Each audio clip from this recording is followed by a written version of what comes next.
शीतल नामक एक नदी कई गांवों के बीच होकर बहती थी। ऐसे ही एक विजयपुर नामक गांव में दो बहनें सरोज और मंजू का घर था। दोनों के घर नदी के अलग अलग किनारों पर थे। दोनों के घरों से मन की बातों की गूंज एक दूसरे तक पहुंचती थी। सुबह का समय, मंजू आंगन में लिपाई कर रही है। उसके हाथ कीचड़ से सने हैं, माथे पसीना है, पर आंखों में सुकून है। सुनो जी, देखो ना, सुबह से लगी हूँ। मिट्टी भी खोद डाला, पानी भी भर लाई। मैं नहा के चूल्हा जलाऊंगी और खाना बनाऊंगी। तब तक आप भी जल्दी से हाथ मुंह धो लो। आज मुझे भी खेत जाना है ना, मैं भी साथ चलूंगी। आज की बुवाई बड़ी जरूरी है। आज कोई छोटा मोटा दिन नहीं है जी। अरे भाग्यवान, तुम्हारे काम को देख के मन कहता है तुम्हें 2 हाथ नहीं, भगवान ने 4 हाथ दिए हैं। सवेरे से एक पल भी चैन से नहीं बैठी। लेकिन तुम ये भी तो सोचो, अपना तन मन खपा के मेरा पेट भरती हो, कभी अपने लिए भी सोच लिया करो। चलो, खेत में तो मैं हूं ना, थोड़ा बहुत तुम्हारे बिना भी कर लूंगा। तुमको खेत जाने की जरूरत नहीं है, मैं सब संभाल लूंगा। ना जी, ऐसे मत कहो।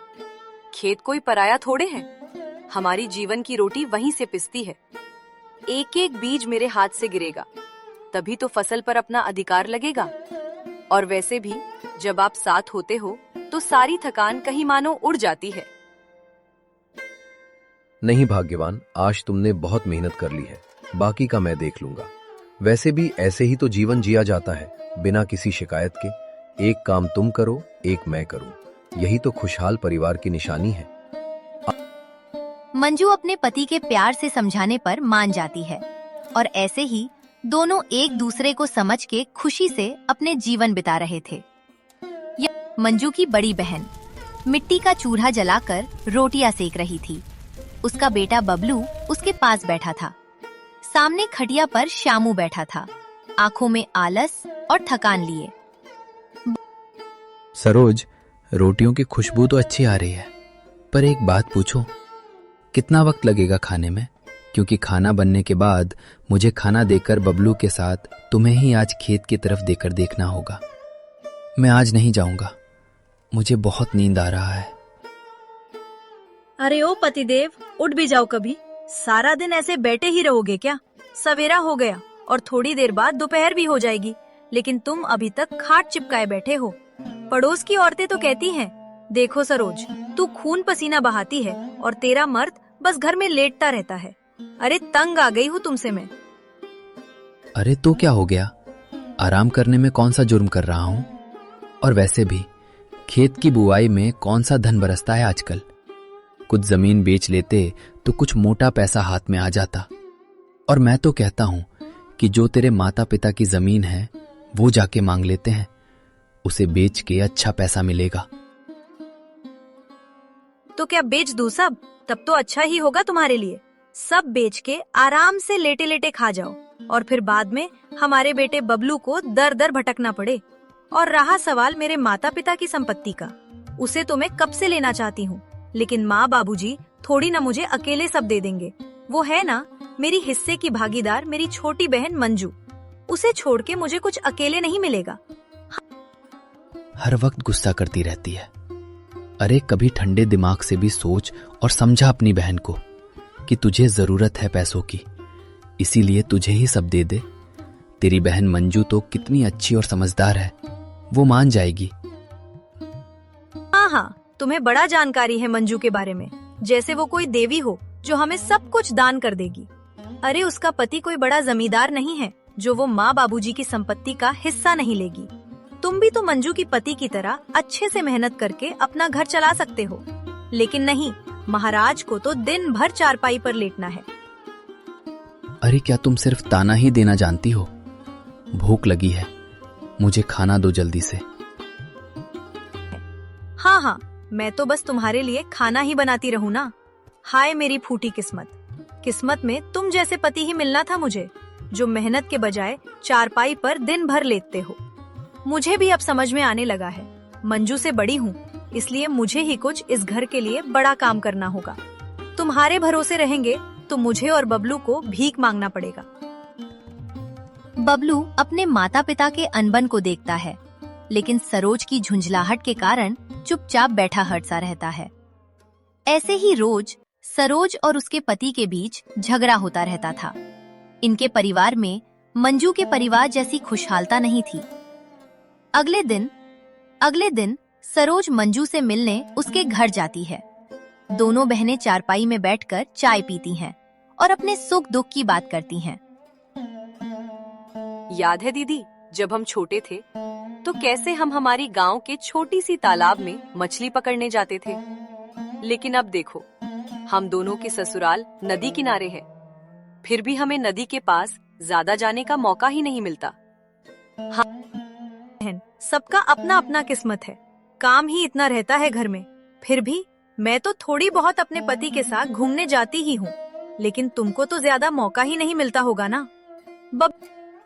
हाँ दीदी, पहले के दिन याद आते हैं। आजकल मिलना भी तो बहुत कम होता है। वैसे दीदी, बबलू कैसा है? उसे क्यों नहीं लाई यहाँ? बबलू ठीक है, वो विद्यालय गया है, इसीलिए उसको साथ नहीं लाई। वैसे बहुत समय हो गया, रामू जी अभी तक नहीं आए। खेत से कब तक घर आते हैं? उन्हें थोड़ा और समय लगेगा दीदी, वो तो दोपहर के समय ही आते हैं। उन्हें काम के समय कुछ सूझता ही नहीं है, वे तो बस दोपहर को खाना खाने आते हैं। मंजू की ऐसे अपने पति की तारीफ करते देख सरोज को अपने पति के बारे में सोच के मंजू से ईर्ष्या होती है। मंजू, अब मैं चलती हूँ, मुझे भी घर में काम है और मेरे पति भी काम से आते ही होंगे। सरोज मंजू से अपने पति का सच छुपाकर और अपने झूठ मूठ के आरामदायक जीवन के बारे में बताकर मंजू से विदा लेकर वहां से जाने लगती है। हरिपुर गांव में बुजुर्ग माँ बाप का घर। हरनाम और सुगंधती पीपल के पेड़ की छांव में बैठे हैं। सुनिए जी, मैंने आजकल एक बात पर बहुत ध्यान दिया है। सरोज जब भी आती है, चेहरे पर मुस्कान कम, चिंता ज्यादा होती है। और मंजू, वो दिखती है जैसे सब ठीक है, लेकिन उसकी थकावट आंखों से झलकती है। हाँ, वे लोग बेटे नहीं, हमारी बेटियां हैं। दोनों ने अपने हिस्से का सुख दुख खूब झेला है। सरोज ने मेहनती मन पाया, लेकिन किस्मत ने उसे आराम नहीं दिया। और मंजू, वो तो रामू के साथ जी तोड़ मेहनत कर रही है। सरोज के मुंह से शामू का नाम अब सिर्फ झुंझलाहट में निकलता है। हमें आंखें मूंद लेने से सच तो नहीं छिपेगा ना, तो क्या करें? अब तो हम भी उम्र के उस मोड़ पर हैं जहां शरीर जवाब देने लगा है। लेकिन एक फैसला हम कर सकते हैं जो हमारे बाद उनकी जिंदगी आसान कर दे। कौन लोग? वो जो हमारे दुख में कभी साथ नहीं खड़े हुए। सुनिए, हम वो करेंगे जो सही है।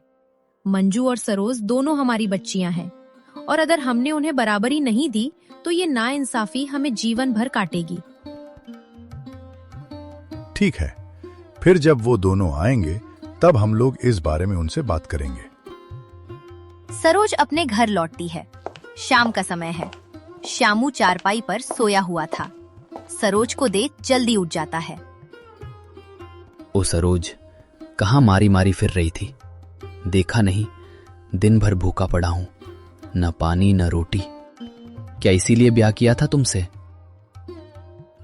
बोल तो ऐसे रहे हो जैसे कि बहुत अमीर सेठ हो। अरे शुक्र मनाओ कि मेरे जैसी पत्नी नसीब हुआ है तुम्हें। तुमको काम करना तो है नहीं, बस मैं ही खेत भी देखूं, बबलू को भी संभालूं, घर का चूल्हा भी जलाऊं और फिर तुम्हारी भूख मिटाती रहूं। मैं पूछता हूँ, वो जमीन जो तेरे बाप के नाम है, कब ले रही है तू उसे? अभी भी वक्त है, बात कर उनसे। अगर मेरे नाम का जमीन बेचने नहीं देती हो तो कम से कम तुम्हारी पिता की जमीन लेके ही थोड़ी जमीन बेचो, थोड़ा आराम मिलेगा। तुमको तो बस आराम के सिवा और कुछ आता ही नहीं। आसान है तुम्हारे लिए बोलना कि जमीन बेच दो, लेकिन जिसने खुद एक दिन मेहनत ना की हो उसे जमीन की कीमत क्या पता। हाँ, मैं करूंगी, मुझे जो करना है। तुम इन सब में ध्यान मत दो। माँ बाबूजी की संपत्ति सिर्फ मेरी नहीं है, उसमें मंजू की भी हिस्सेदार है, तो बिना उसे कुछ दिए सब मेरे नाम करना इतना आसान नहीं है। ऐसे ही मंजू और रामू के पास ज्यादा कुछ नहीं होने के बाद भी दोनों आपस में बहुत खुश रहते थे, जबकि सरोज और उसका परिवार हमेशा तनाव में जीते थे। उसी शाम मंजू का घर। रामू खेत से लौटा है। दोनों चाय पीते हैं। आज की बुआई ठीक से हो गई। तुम्हारे बिना शायद इतनी जल्दी ना होती। तुम जिस तरह मेरा सब कामों में मदद करती हो, ऐसे तो मैं दुनिया का हर काम आसानी से कर लूंगा। अब तो बस मेरी तारीफ ही करते रहते हो। आपकी मदद करना मेरी कर्तव्य है। आप मेरे पति परमेश्वर हैं। बस आप हमेशा ऐसे खुश रहें। मुझे और कुछ नहीं चाहिए। ऐसे ही मंजू और रामू के पास ज्यादा कुछ नहीं होने के बाद भी दोनों आपस में बहुत खुश रहते थे, जबकि सरोज और उसका परिवार हमेशा तनाव में जीते थे। अगली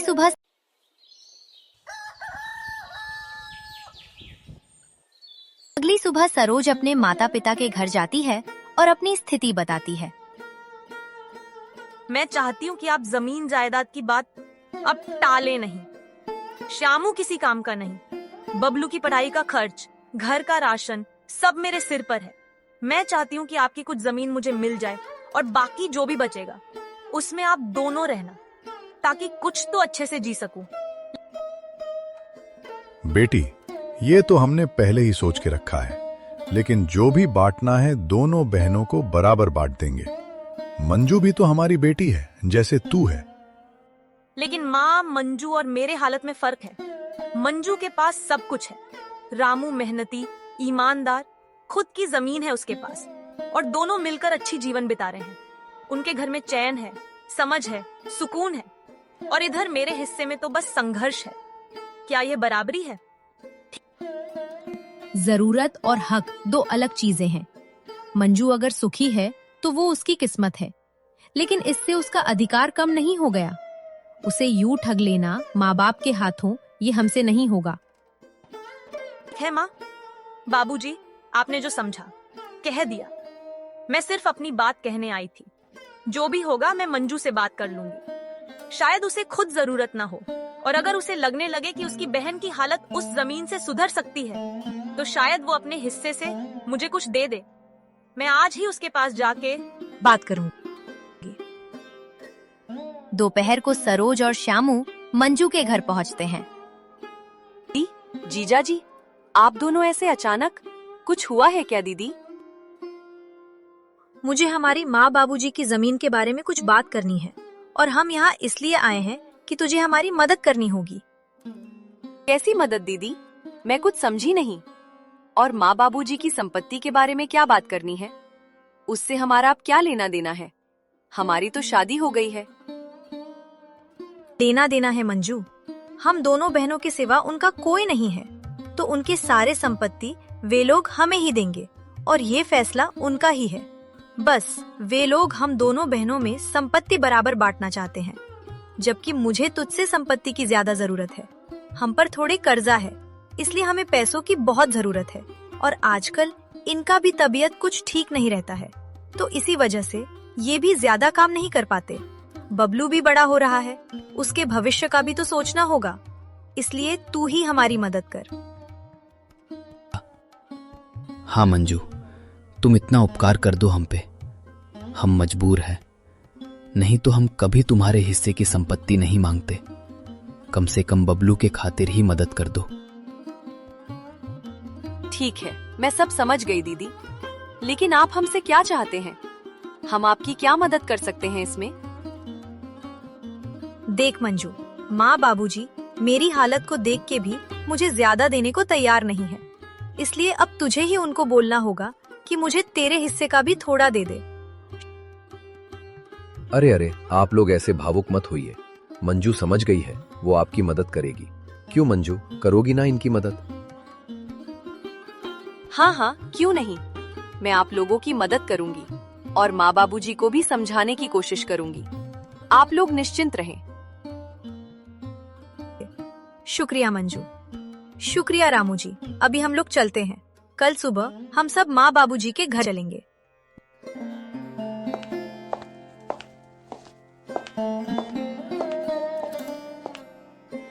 मैंने जो मेरे हिस्से की जमीन दीदी को देने का सोचा है, क्या आपको इसमें कोई खेद है? नहीं नहीं भाग्यवान, मुझे भला क्या एतराज होगा। मुझे तुम्हारे माता पिता के संपत्ति में कोई दिलचस्पी नहीं है। मैं तो एक साधारण सा किसान हूँ। मैं हमारे लिए जो भी करूंगा अपने दम पर करूंगा। ठीक है जी, फिर कल हम दीदी के साथ हमारे माँ बाबूजी के घर जाके सब संपत्ति दीदी के नाम पर करने को माँ बाबूजी से बोल देंगे। फिलहाल उनको हमसे ज्यादा जरूरत होगा संपत्ति की।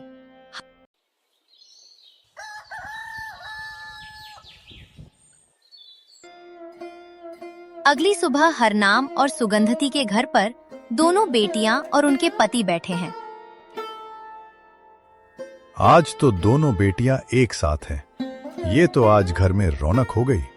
हम जानते हैं कि तुम लोग जमीन के लिए आए हो, फिर भी तुम लोगों को ऐसे साथ में देखकर दिल भर आया है। बाबूजी, माँ, मैं कल आपसे जो बात करने आई थी उसके बारे में मंजू से भी बात हुई और मंजू मान गई है कि मुझे उसकी जमीन का हिस्सा भी दे दे। हम मंजू, क्या ये सच है? ये हाँ बाबूजी, दीदी की हालत आप देख रहे हैं। अगर मेरे हिस्से से उनके जीवन में कुछ सुधार आ सकता है तो देने में मुझे कोई एतराज नहीं। बेटी, तू बहुत बड़ी दिल वाली है, लेकिन ये आसान नहीं है। तुम्हारे हिस्से का जमीन तुम्हारा है और उसे यूं छोड़ देना, तेरा जीवन भी तो कठिनाइयों से भरा है, तो तू क्यों अपना हक छोड़ रही है? माँ जी, हम लोग मेहनत करके कमा सकते हैं, लेकिन दीदी की हालत अभी सही नहीं है, तो उनको इसकी हमसे ज्यादा जरूरत है। मुझे पता ही था ऐसा ही कुछ होगा। ठीक है, अगर तुम लोग यही चाहते हो तो एक शर्त है। घर की जो जमीन है जहां हम अभी रहते हैं वो मंजू को देंगे। बाकी खेत और दूसरी जमीन, उसमें से मंजू का हिस्सा भी सरोज को दे देंगे और हम दोनों बेटियों के पास बारी बारी से रहेंगे। हम तो चाह रहे थे कि सारी जमीन मेरे नाम मतलब सरोज के नाम हो जाए। अगर ऐसा होगा तो हम आप लोगों को हमारे साथ रखने का सोच सकते हैं। ये तुम क्या कह रहे हो? भला तुम लोग ऐसी सोच कैसे रख सकते हो? सुविधा जमीन से नहीं, नियत से होती है। हम ये घर तुम लोगों को देके तुम पर बोझ बनना तो नहीं चाहते थे। दीदी, मेरे हिस्से में जो जमीन आई वो तो आपको दे दिया, लेकिन घर की जमीन वो माँ बाबूजी के पास ही रहेगी। अब माँ बाबूजी की उम्र भी तो हो गई है, इसलिए ये दोनों हमारे साथ ही रहेंगे, लेकिन इनके घर की जमीन और घर इन्हीं के नाम रहेंगे, हमें नहीं चाहिए। दोनों तो कहते हैं माँ बाबूजी आप हमारे पास रहिए, खेत खलियान में आपका अनुभव भी काम आएगा और घर में आपका आशीर्वाद भी रहेगा। ठीक है बेटा, हम दोनों इस बारे में सोचेंगे। फिलहाल तो हम यही रहेंगे। ये बोल के हरनाम घर के भीतर जाता है और थोड़े समय बाद मंजू के हिस्से वाली सारी संपत्ति के कागजात सरोज के हाथ थमा देता है। सरोज और श्यामू मन मारकर आधे अधूरे लालच के साथ कागजात लेकर चले जाते हैं। सरोज और श्यामू ने भले ही संपत्ति पाली, पर श्यामू की आलस और सरोज के लालच ने उनके जीवन में शांति नहीं आने दी। उन्हें कर्ज चुकाने के लिए जमीन बेचनी पड़ी और उनका तनाव बरकरार रहा। वहीं मंजू और रामू ने अपनी मेहनत से अपने छोटे से खेत में इतनी अच्छी फसल उगाई कि उन्होंने अपनी मेहनत के दम पर एक छोटा सा नया घर बना लिया। एक दिन सरोज अपनी बहन के घर आई। उसने अपनी आंखों से देखा कि असली खुशहाली क्या होती है। तुमने त्याग करके भी मुझसे ज्यादा पा लिया और मैंने सब कुछ पाकर भी चैन खो दिया। माँ बाबूजी ने सही कहा था, सच्ची खुशहाली जमीन से नहीं, मेहनत और नियत से मिलती है। देर आए दुरुस्त आए, हम सब एक परिवार हैं। तुम भी अपनी बची हुई जमीन पर मेहनत करो। खुशहाली नदी के किनारों पर नहीं, मन के अंदर बसती है। अपनी बहन से प्रेरणा ली और अब वो और बबलू मिलकर खेत में मेहनत करने लगे, जिससे धीरे धीरे उनका जीवन सुधरने लगा। मंजू और रामू के जीवन में प्रेम और समृद्धि बनी रही। दोनों बहनों ने सीखा कि आपसी प्रेम और मेहनत ही सबसे बड़ी संपत्ति है।